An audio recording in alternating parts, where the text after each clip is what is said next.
Noong isang araw po ay naglabas ng statement etong si Bongo na kuno nga siya ay naospital dahil sa karamdaman. Kaya meron daw siyang paalala na pangalagaan natin ang kalusugan natin. Napakaganda. Pero totoo ba talaga daw ito, sabi ng mga kababayan natin? Ito ba ay parte ng drama ni Bongo? Nagsisimula na daw ba si Bongo na magsakit-sakitan dahil sa first quarter next year ay mukhang lalabas na rin ang kanyang warrant of arrest. Sa mga susunod daw ba na araw, na buwan, meron na rin daw bang neck brace etong si Bongo at naka-wheelchair na rin? Yan ang mga drama na itong mga ito. Hindi kaya alintana ng mga katulad ni Bongo na yung kanyang mga drama ay napakalaking kasinungalingan din? Grabe ano, pero totoo ha, ako'y naniniwala doon sa kadramahan ng mga nasa paligid ni Digong. Kasi nga, kulang yung mga yan sa dunong. Kaya hindi kaya makipagtalastasan, hindi kaya makipagsabayan.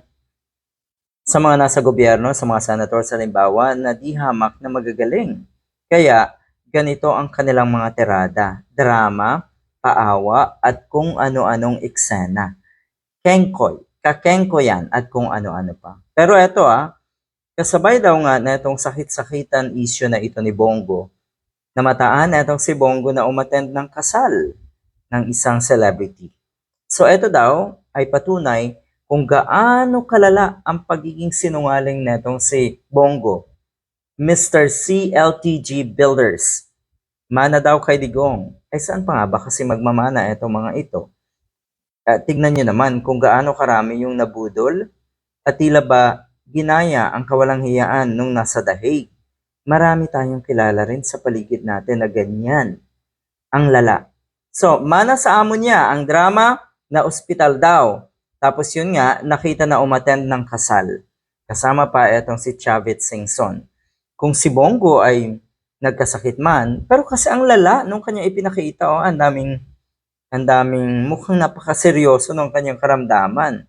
So, ibig sabihin, kung talagang nagkasakit siya ng simple lang at agad-agad ding lumabas ng hospital, bukod sa pagsisinungaling at bukod sa ganitong klaseng drama, madalas mag-exaggerate din itong mga ito ng sitwasyon para sila ay kaawaan at pumabor sa kanila ang mga kababayan natin.